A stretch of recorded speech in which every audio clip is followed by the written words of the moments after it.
할렐루야. 저는 어제 좋은 복음 영화를 보고 왔습니다.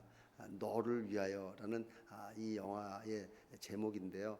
어떤 선교사님의 그 간증을 스토리로 만든 영화다라고 얘기를 했습니다. 큰 기대는 하지 않고 갔어요. 시사회를 통해서 복음 영화다 그러니까 어떤 다큐멘터리 같은 것이 아닌가라는 생각으로 보러 갔는데 진짜 많이 눈물도 흘렸고 복음을 확실히 깨달아지는 그런 시간이었습니다. 내용은 큰 내용이 아니에요. 그 어린 형제의 이야기인데 어려서 부모를 잃고 엄마는 사고로 아버지는 자신이 목숨을 잃는 그런 선택을 하고 이 아이들이 목사님 가정에서 자라납니다.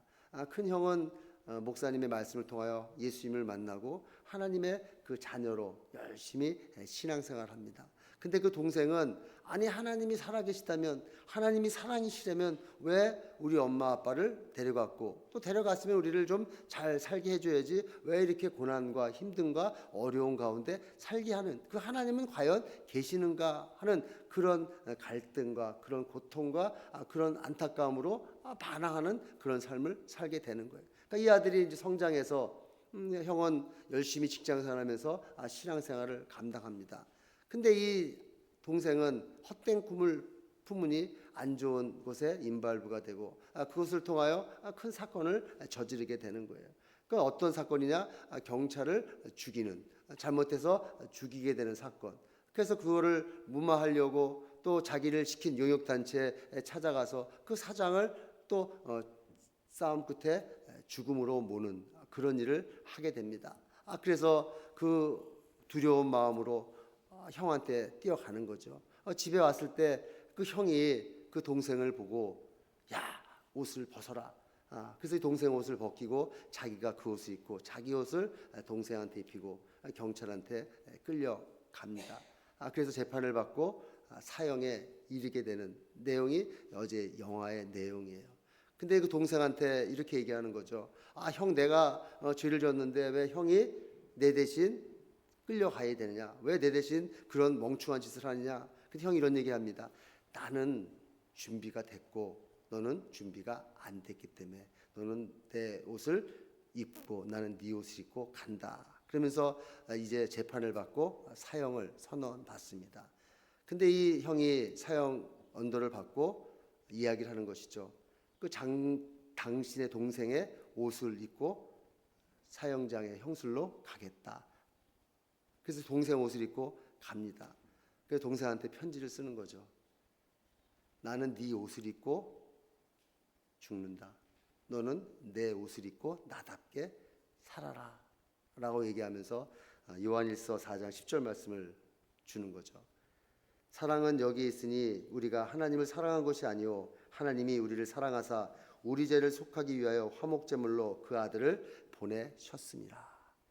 예수님께서 우리의 죄를 다 짊어지고 십자가에 못 박혀 죽은 것처럼 그 형이 그 동생의 죄를 짓고 그 옷을 입고 죽은 것처럼 그 동생도 형의 옷을 입고 형답게 살아나가는 그리스도인답게 살아나가는 것이 맞는다라고 하면서 그 말씀을 듣고 이 동생이 목사님이 되셔서 귀한 사명을 감당하며 인터뷰한 내용의 그 영화의 그 줄거리입니다. 어제 참 많은 감동도 받고 눈물도 나더라고요. 나를 대신해서 죽으신 예수 그리스도를 바라보면서 여러분 어떻게 보면은 하나님이 일을 시작하실 때 그 두 형제들을 이끌고 나아갈 때 하나님 그들을 통하여 계획한 일이 있다는 것이죠.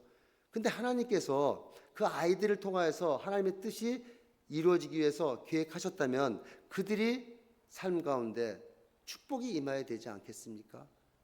우리가 하나님이 내 삶을 책임져 주시고 나를 이끌어 주신다면 여러분은 어떤 생각을 하십니까? 마이너스란 통장이 흑자로 돌아서고 막혔던 담이 다 무너지고 우리 자녀들은 또 우리의 삶은 탄탄대로를 걷는 어떻게 보면 이상적인 이 성공의 그 축복의 가도를 가지 않는가 하는 그런 생각을 갖지 않습니까? 근데 이 말씀 가운데 새 일을 행하시는 그 하나님 앞에 오늘 본문 말씀은 그렇게 이야기하고 있지 않습니다. 오늘 본문 배경은 이스라엘이 이제 하나님이 보내주신 그 모세를 통하여 이제 해방이 되는 그런 구원을 받는 그런 과정의 이야기예요. 400년 동안 종살이의 마침표를 찍게 하기 위해서 하나님은 모세를 보내주어서 그들을 탈출케 합니다. 이제 구원이 시작된 것이잖아요. 그럼 구원이 시작됐고 하나님이 개입하셨고 하나님이 그 지도자를 불렀다면 이 구원의 역사가 탄탄대로로 이어져야 되는데 참으로 이상한 일이 벌어집니다. 분명히 구원이 시작됐는데 상황은 오히려 더 힘든 과정으로 지나가는 것을 볼 수가 있어요. 여러분, 모세가 하나님의 부름을 받고 떨리는 마음으로 이집트의 심장부로 갑니다. 여러분, 당시에 가장 강대국이고 모든 세계를 지배했던 이 이스라엘, 그것도 왕이 통치하는 그 심장부에 가서 바로 바로 왕 앞에 딱 섰어요. 모세는 이렇게 생각했을 겁니다. 야, 바로 왕보다 능력이 많으시고 바로 왕보다 만왕의 왕이신 하나님께서 명령을 하셨으니까 바로가 그 얘기를 듣자마자 바로 보내주겠을 거야 하는 그런 마음을 가졌을 것 같아요. 그러니까 모세가 당당하게 바로한테 얘기하잖아요. 하나님이 우리 백성을 보내라고 얘기한다.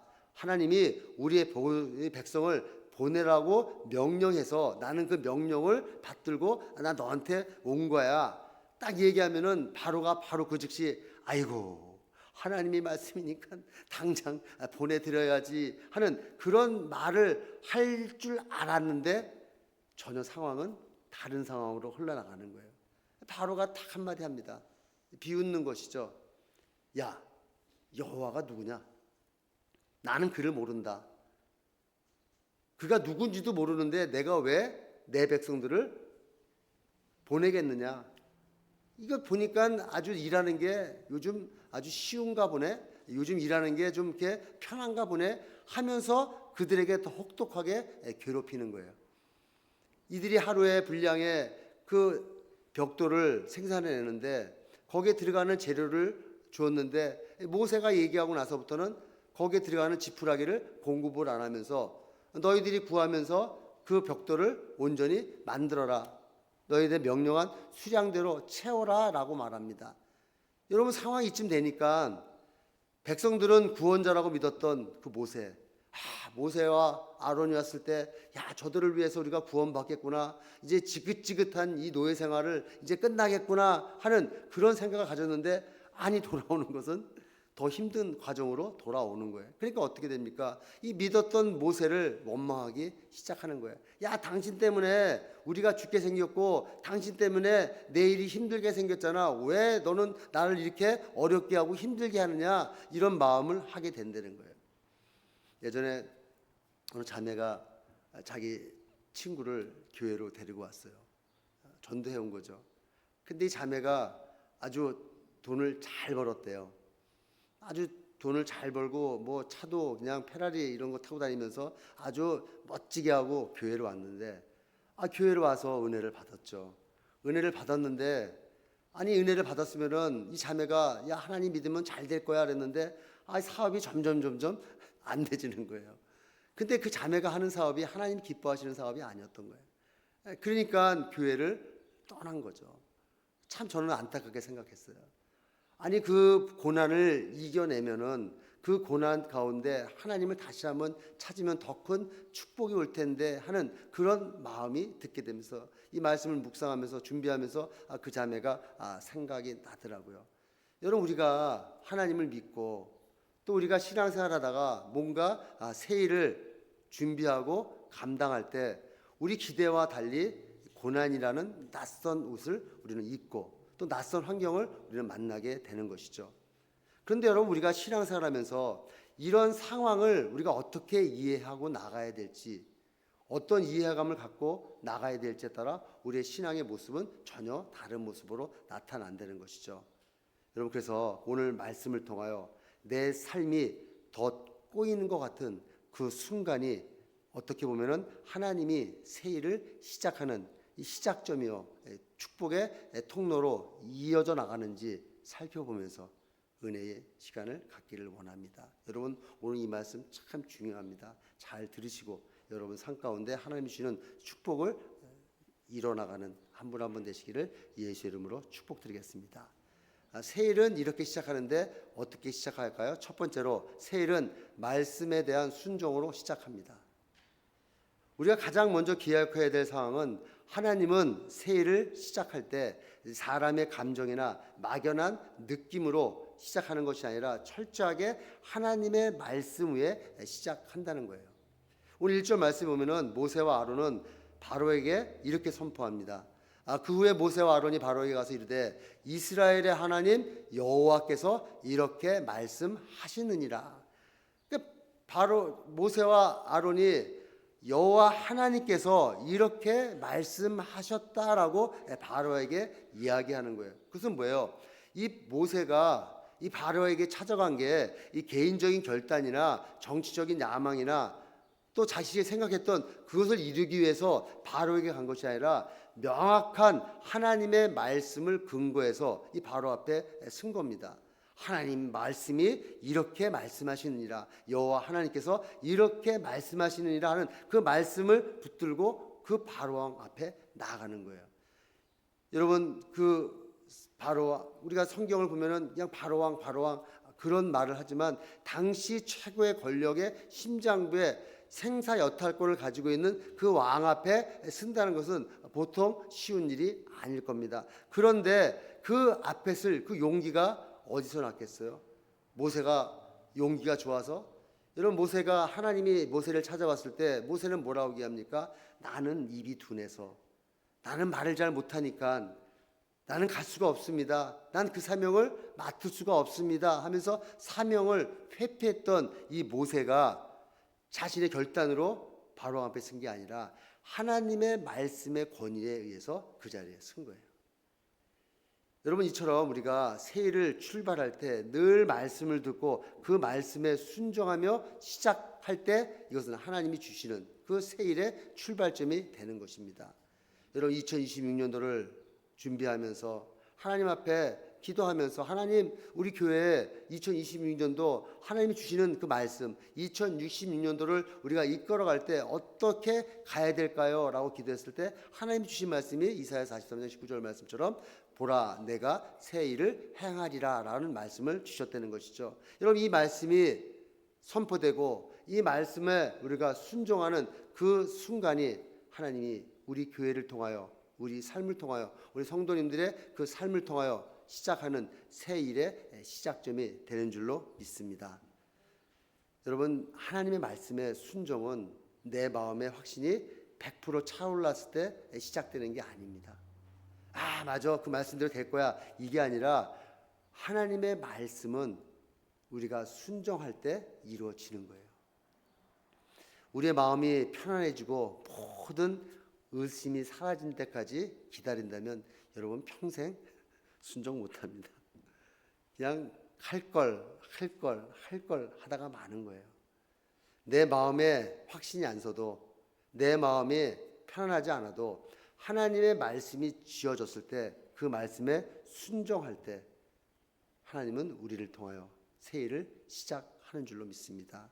참된 순종은 내 마음의 상태를 보는 것이 아니라 나에게 말씀하시는 하나님의 명령이 얼마나 확실한가를 봐야 된다는 거예요. 그러니까 여러분, 하나님이 우리가 기도하면서 하나님의 말씀을 듣면 계속 우리가 컨펌하잖아요. 하나님 진짜 이 말씀을 저한테 주신 겁니까? 하나님 이 말씀을 저한테 진짜 하나님 하라고 하신 겁니까? 하고 하나님의 말씀이 확실한가 그것이 컨펌되고 나아갈 때는 내 마음과 내 상황과 내 형편을 보는 게 아니라 순종하고 나아간다는 것이죠.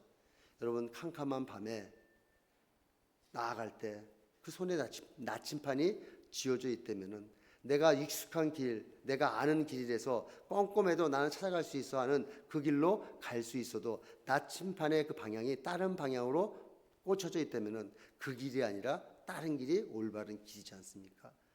내가 아무리 내 감각과 내 감정과 내 생각과 내 경험이 올바른 길이라 할지라도 나침반 바늘이 꽂혀져 있는 그 방향이 올바른 길이고 그게 살아갈 수 있는 길이라는 것이죠.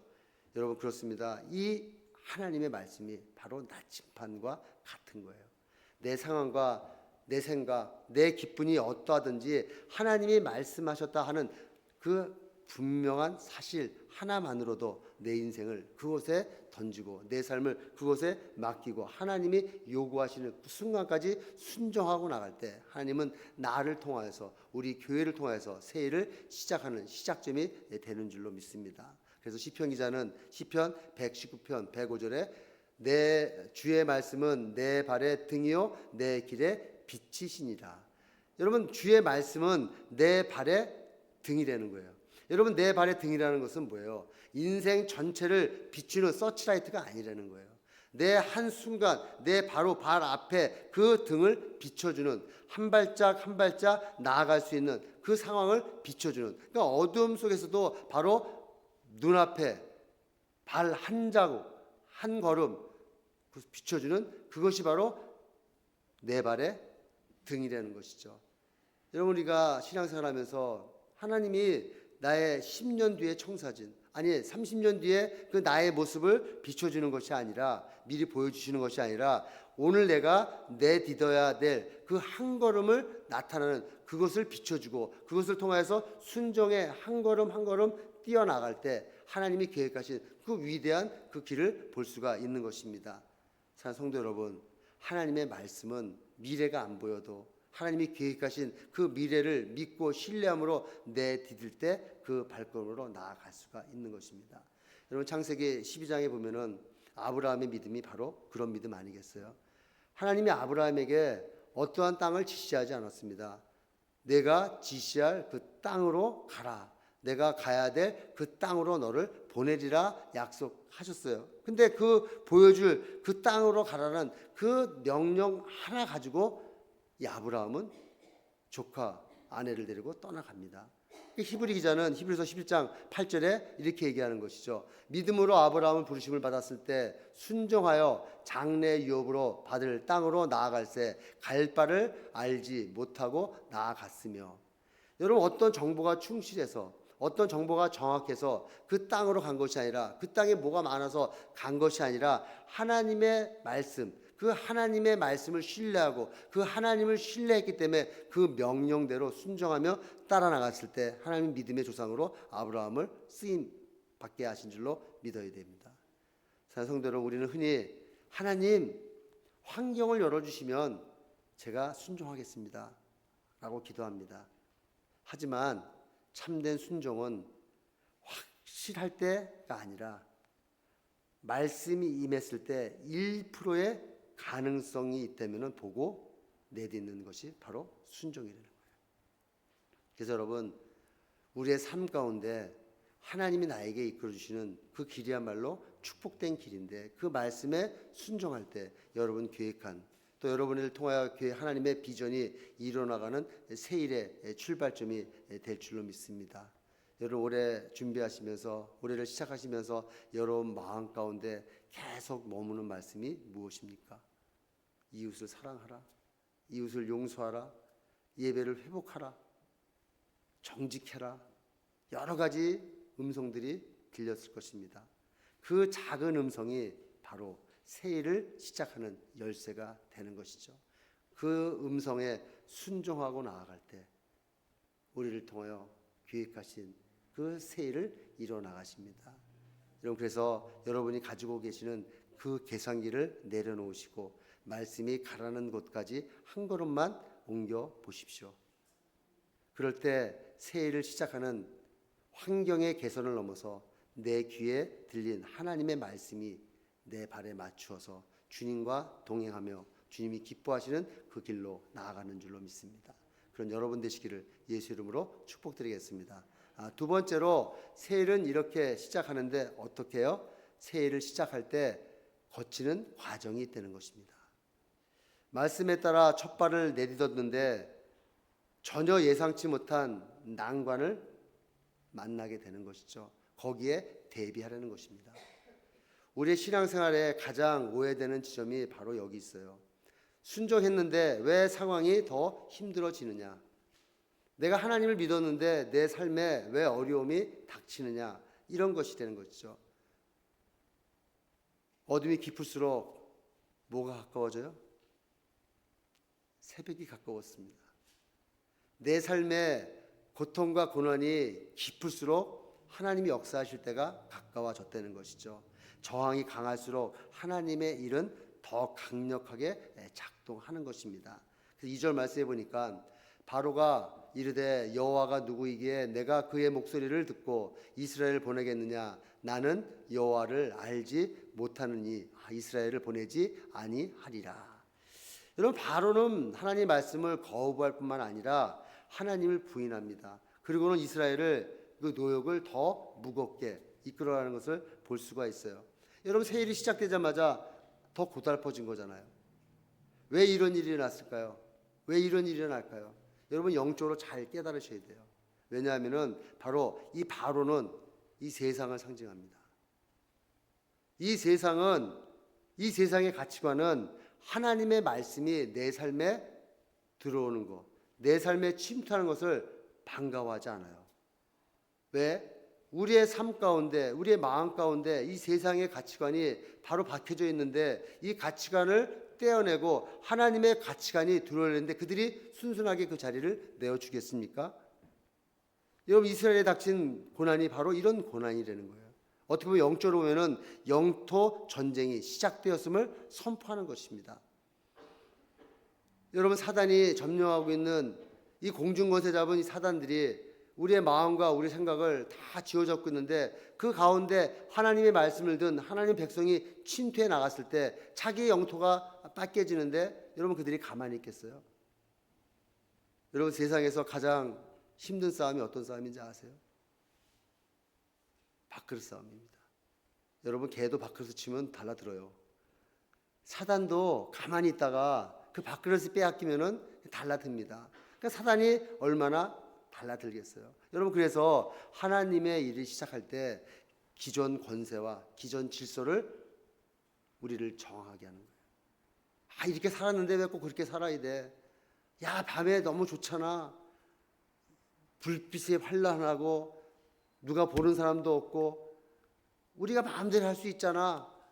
근데 여러분 하나님을 바라보고 예수를 통하여 세일이 시작됐다면은 그 환경이 바뀌어지지 않습니까? 그냥 계속 밤은 유혹하고 나는 새 길로 나아가는 그것이 바로 영적 전투라는 것이죠. 그래서 여러분 영적 전투는 그래서 항상 승리해야 되는 것입니다. 베드로전서 4장 2절에 사도 베드로는 이렇게 얘기하죠. 사랑하는 자들아 너희를 연단하려고 오늘 불시험을 이상한 일로 당한 것 같이 이상히 여기지 말고 라고 말합니다. 사랑하는 자들은 뭐예요? 하나님을 믿는 자들은 연단하려고 나한테 오는 그 시험을 이상하게 여기지 말라는 거예요. 당연히 온다는 것이죠. 여러분 우리가 다윗의 생애를 보면 잘 알지 않습니까? 사무엘 선지자를 통하여서 왕으로 기름을 부음 받았습니다. 왕으로 기름 받았으면은 바로 왕위로 올리든지 바로 왕권을 회복해야 되는데 이 다윗은 10수년간 광야에 고통을 받으며 떠돌아다닙니다. 죽음의 위기를 넘겨나갑니다. 이 다윗의 상황을 보면은 야 하나님의 약속은 가짜 아니야? 아니 나한테 기름 부음을 줬으면은 내가 왕으로서의 삶을 살아야 되는데 왜 이렇게 고통을 받고 고난을 받고 10번의 이상의 죽음의 위기를 견디면서 그 길을 가게 했을까요? 다윗이 만약에 의심했다라면은 다윗은 위대한 하나님의 종이 되지 못했을 것입니다. 그 흔들림 시간 속에서 다윗은 하나님의 말씀을 믿었고 하나님이 이 사건을 통하여서 나를 단련하시는구나라는 것을 믿었기 때문에 그는 이 과정을 이어나가는 것을 볼 수 있죠. 그래서 이 다윗의 심정을 정확히 말씀해 주신 게 시편 66편 10절서부터 12절까지의 말씀입니다. 하나님이여 주께서 우리를 시험하시되 우리를 단련하시기를 은을 단련함같이 하셨으며 우리를 끌어 그들에 걸리게 하시며 어려운 짐을 우리 허리에 메어 두셨으며 사람들이 우리 머리를 타고 가게 하셨나이다. 우리가 불과 물을 통과하였더니 주께서 우리를 끌어내사 풍부한 곳에 들이셨나이다. 여러분 다윗은 알은 거예요. 자신의 그 광야의 고난이 자신을 은과 같이 단련시키기 위해서 하나님은 광야라는 용광로 속에 자신을 집어넣은 것을 그는 깨달았던 것이죠. 그래서 이 불과 물을 통과하기 위해서 그 어떠한 흔들림과 어떠한 상황 가운데서 버티고 나가는 그 모습을 보게 되죠. 그래서 결과는 어떻게 됐습니까? 다윗이 망했습니까? 가장 풍부한 곳으로 인도하시는 하나님의 인도하심을 받고 이스라엘의 가장 위대한 왕으로 쓰임받는 그 모습을 보게 됩니다. 여러분, 이스라엘에게 압박하는 이 바로의 사건도 마찬가지라는 것이죠. 400여 년 동안 이스라엘에 살았던 그들에게 이스라엘이라는 그 미련을, 애굽이라는 그 미련을 버리게 하기 위해서 하나님은 이스라엘에게 그런 고난을 주게 되는 것입니다. 사랑하는 성도 여러분, 신앙적인 결단을 한 후에 갑자기 가정이나 직장이 어려운 일이 생긴 적 없으십니까? 그것을 후회나 실패로 해석하지 마시고 그것이 하나님이 나를 통하여 역사하시는 과정으로 보시면 하나님의 큰 뜻을 이루십니다. 여러분 잘 알고 있는 것처럼 비행기가 이륙할 때 큰 진동이 있습니다. 그 진동 때문에 비행기를 못한다면 편안하게 비행을 할 수가 없죠. 여러분의 삶도 마찬가지입니다. 영적인 이륙을 준비할 때 우리의 삶에 흔들림과 떨림이 나타난다는 것이죠. 이것을 이상하게 여기지 마시고 그 자리에서 버티십시오. 어제 영화 관람 후에 어느 목사님하고 대화를 하는데 딴 데 가도 되는데 꼭 제 옆에 앉으셔가지고 우리는 밥을 다 먹었는데 그 목사님이 계속 말씀을 거시면서 하시는데 저보고 교회 얼마 되셨나 해서 3년 좀 넘었습니다. 그래서 교회가 어떻게 잘 돼가고 있습니까? 하나님이 축복해 주셔서 은혜로 갑니다. 그랬더니 목사님 버티세요. 끝까지 버티시면 하나님이 이끌어 주실 것입니다 하는 그 말씀을 두고 이 목사님이 내가 설교한 거를 보셨나? 그 마음이 듣게 되는 거예요. 여러분, 우리가 새해를 하는 과정에 흔들릴 수 있고 떨릴 수 있어요. 우리를 무너뜨리게 하기 위한 사단의 전략이 있는 것이죠. 여러분, 하나님은 우리를 더 큰 축복의 통로로, 이 다윗에게 말했잖아요. 더 풍부한 곳으로 우리를 이끌게 하기 위해서 우리에게 연단을 주시고 우리에게 어려움을 주시고 고통을 주신다는 것이죠. 이것은 우리를 단단한 그릇으로 만들기 위한 필수 과정이기 때문에 꼭 지나가셔야 됩니다. 고난과 고통 가운데서도 하나님의 인도하심을 믿고 나아가시는 한 분 한 분 되시기를 예수의 이름으로 축복드리겠습니다. 세 번째로 새해를 이렇게 시작합니다. 어떻게 해요? 새해는 하나님에 대한 신뢰를 새롭게 한다는 것이죠. 여러분, 하나님의 새해는 단순히 우리를 고난에서 탈출하는 그것으로 끝나지 않습니다. 오늘 3절 말씀에 보니까 그들이 이르되 히브리인의 하나님이 우리에게 나타나셨은즉 우리가 광야로 사흘 길쯤 가서 우리의 하나님 여호와께 제사를 드리려 하오니 가도록 허락하소서. 여호와께서 전염병이나 칼로 우리를 치실까 두려워하나이다 라고 말합니다. 여러분, 이를 통하여서 하나님은 이스라엘 백성들에게 새해를 진행하시는 그 핵심 목표는 뭐예요? 바로 하나님을 예배하게 하기 위해서. 하나님 우리에게 새해를 이끌어 주시고 새해를 통하여 우리에게 하나님이 원하시는 것은 우리를 통하여 예배자가 되기 위해서 하나님은 우리를 이끌어 가시는 것을 볼 수가 있는 것입니다. 여러분, 단순하게 그 애굽에 종살이했던 그들을 이스라엘이라는 그 장소로, 가나안이라는 장소로 옮기는 것이 아니라 그들을 예배하는 백성으로 다시 세우게 하기 위해서 그 새해를 이루시는 것을 볼 수가 있는 것이죠. 근데 여러분, 우리가 이 말씀을 묵상하면서 한 의문이 생기는 거예요. 능력이 하나님이시라면서요. 권능이 하나님이시라면서요. 돌로도 사람을 만들 수 있고 돌로도 떡을 만들 수 있고 그런 하나님이시라면서요. 그러면은 애굽에 있는 당신의 백성들을 그냥 단번에 가나안 땅에 안착시켜서 그곳에서 예배자로 만드시면 되지 않겠습니까? 라는 생각하지 않습니까? 여러분, 근데 제가 이 말씀을 묵상하면서 이런 생각을 해봤어요. 만약에 그렇게 이스라엘 백성들을 인도했다면은 이스라엘 백성이 어떻게 생각할까요?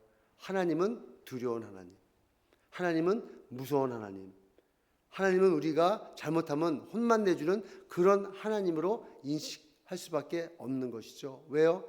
그들이 400년 동안 애굽 땅에서 겪어왔던 것이 바로 왕의 그 권위에 도전할 수 없고, 그들이 믿는 신을 통하여서 전염병이 퍼지는 것을 막을 수가 없는 그런 패배감을 계속 이어서 대상만 바뀌었을 뿐 아니겠습니까? 그래서 하나님께서는 이스라엘 백성들을 몸만 이집트에서 끌어내는 것이 아니라 그들 세상과 그들 사상과 그들 생각까지도 하나님은 바꿔놓기 위해서 하나님은 그들에게 10가지 재앙을 통하여서 그들을 이끌어 나가는 것을 볼 수가 있죠. 그것은 뭡니까?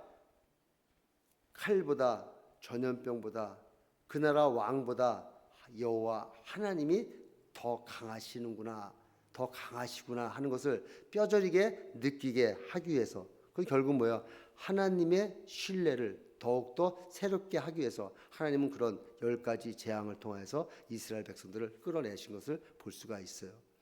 여러분, 우리도 마찬가지 아닙니까? 우리나라 36년 동안 일제 그 압박을 받고 식민지 생활했을 때 그 당시 사람들의 사상은 일본은 1등 국민이요, 우리 한국 사람은 2등 국민이라는 그런 사상을 갖고 살았어요. 저희 어렸을 때 저희 할아버님도 항상 그런 말씀을 하셨어요. 일본 사람들은 깨끗하고 정리 잘하고 1등 국민인데 죄송합니다, 속된 말해서 우리 엽전들은 안 돼. 여러분, 그게 뭐예요? 이게 노예 근성, 패배 근성, 이게 상실된 근성 아니겠습니까? 우리나라 고유의 품성이 그렇지가 않았잖아요.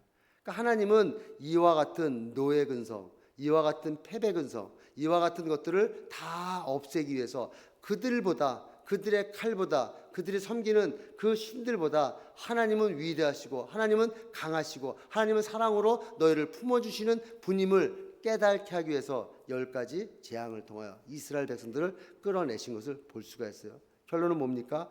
하나님을 새롭게 신뢰가 회복되게 하기 위해서 그들은 그런 고통과 고난을 겪게 하신 것이죠. 그래서 잠언 3장 5절 6절 말씀에 보면은 너는 마음을 다하여 여호와를 신뢰하고 내 명철을 의지하지 말라. 너는 범사의 그를 인정하라. 그리하면 내 길을 지도하시리라. 여러분, 하나님은 상황보다 사람에게 관심이 많으시는 거예요. 그래서 10가지 재앙을 통하여서 우리를 알게 하시는 것이죠. 여러분, 그래서 광야에서 그들에게 공급의 법칙을 알려주신 것, 그게 바로 만나 사건 아니겠습니까? 일용할 양식이 없는 그들에게 만나를 내려주셨습니다. 근데 이 만나를 내려주시는 방법이 참 독특해요. 어떻게 해요? 하루하루치만 주는 거예요. 아니, 하나님도 힘드신데 한 열흘치씩 주고 그냥 모아놓고 있다가 먹고 또 한 달 있다가 또 가서 받아오면 되지 않습니까? 무슨 급식을 매일매일 주십니까?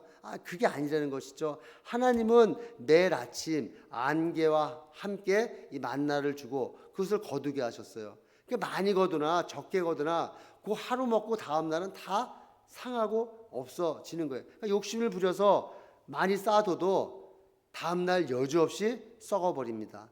여러분, 이것이 어떻게 보면은 이 번거로운 방식 같지만 하나님은 이 만나가 너희들에게 단순하게 이 배만 채워주는 그런 사건으로 우리에게 인도한 것이 아니라 내일 일을 염려하고 또 내 힘으로 내가 책임져야 되는, 어떻게 보면은 400년 동안 노예의 습성으로 물들여져 있는 그들에게 하나님이 어떤 분이신지를 알게 하기 위해서. 여러분, 노예를 사니까 어떻게 돼요? 오늘 일 하고도 내일이 걱정이 되는 거예요. 내일 어디 가서 집을 패우지, 어디 가서 흙을 가져오지, 어디 가서 우리가 먹을 것을 구하지 하는 그런 염려. 그다음에 내 이름은 내가 책임져야 되잖아. 내가 잘못하면 그냥 죽는 수가 있으니까 내가 나를 책임져야 되는 그런 노예 습성을 없애기 위해서 내일도 하나님이 공급해 주시고 모레도 하나님이 주시는 축복으로 살아갈 수 있고, 네가 염려할 것이 아니라 내가 염려할 것이다라고 말씀하시는 그 하나님을 신뢰하는 훈련을 시키기 위해서 만나 훈련을 시킨 것을 우리는 볼 수가 있죠.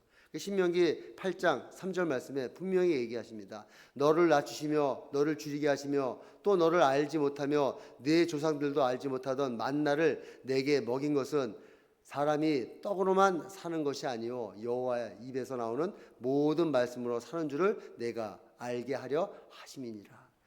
단순하게 먹고 사는 그 문제가 아니라 하나님을 신뢰하는 법을 가르치기 위해서 이 만나 사건을 통하여 하나님은 이스라엘 백성을 알게 하시는 것이죠. 여러분, 그래서 이 만나의 훈련의 핵심은 떡이 아니라 바로 신뢰인 거예요. 여러분, 하나님을 신뢰하는 사람은 어떠한 상황 가운데서 이겨나갈 수 있는 힘을 갖습니다. 그래야 하나님은 믿을 만한 사람이다라는 것이 느껴졌을 때 하나님은 그들에게 넉넉한 재물을 얻을 수 있는 능력도 주시는 것을 볼 수가 있죠. 하나님께서 우리에게 재물을 얻을 권능도 주셨다라고 신명기 8장 18절에서도 말씀하고 있지 않습니까? 그것은 뭐예요? 우리가 먼저 하나님 앞에 나아갈 것을 원하시는 것이죠. 그래서 하나님은 우리에게 이렇게 얘기하는 것이죠. 하나님, 이 문제만 빨리 해결해 주시면 제가 하나님을 잘 믿겠습니다 라고 말하지 말고, 하나님은 내가 그 과정 속에서 나를 신뢰하는 법을 배운다면 그 문제는 문제가 되지 않는다라고 우리에게 알려주시는 것입니다. 여러분, 문제 앞에 하나님이 나를 이끌어 주실 것을 신뢰하고 믿고 나갈 때 그 문제는 해결된다는 것이죠. 여러분, 그래서 하나님은 우리를 통하여서, 우리의 삶을 통하여서 더 큰 축복을, 근육을 만들기 위해서, 더 큰 그릇을 만들기 위해서 우리에게 훈련시키는 그 목적은 하나님을 신뢰하는 회복을 우리에게 주시기 위해서 허락하심을 믿으시고, 여러분 어떤 환경 가운데서도 여러분 인생의 핸들을 여러분이 잡지 마시고 하나님 앞에 그 핸들을 맡기고 하나님이 인도하신 대로 나아갈 때 여러분들의 축복의 큰 통로가 될 줄로 믿습니다. 사랑하는 성도님께 성도 여러분, 우리는 하나님의 새해를 어떻게 시작하는지를 말씀을 통하여 깨달아졌습니다. 하나님의 새해는 화려한 박수갈채 속에 이루어지지 않습니다. 말씀에 대한 고독한 순종으로 시작되며 거센 저항과 흔들림이라는 터널을 지나가서 마침내 하나님을 향한 그 신뢰가 회복됐을 때 아름다운 열매를 맺는 것이 이 새일의 완성이 되는 것입니다. 지금 상황이 더 나빠진 것 같고 어려운 것 같아서 낙심하시는 분 계시죠. 하나님 왜 저입니까? 왜 저에게만 이렇게 어렵고 힘든 과정을 주십니까? 라고 묻고 싶은 분들도 계실 것입니다. 근데 여러분 기억하십시오. 저와 여러분은 하나님의 거룩한 공사 현장 한가운데 서 계신 겁니다. 하나님은 지금도 우리의 삶에 아무도 낼 수 없는 길을 내고 계세요. 세상은 결과가 좋아야 세일이라고 말하지만 하나님은 당신과 함께 걷는 그 과정 자체가 세일이라고 말합니다. 이번 주가 막막한 현실 앞에서 하나님, 저는 여전히 주님만 신뢰합니다. 주님 한 분만으로 만족합니다라는 이 고백의 선포가 이루어졌을 때 이 고백 위에 하나님은 반드시 우리의 삶을 통하여, 우리 교회를 통하여 광야에서 길을, 사막에서 강을 내실 것을 믿습니다. 그 위대하신 하나님의 세일을 기대하시면서 믿음으로 한 주간 전진하시는 우리 소명교회 성도님들 한 분 한 분 되시기를 주님의 이름으로 축복합니다.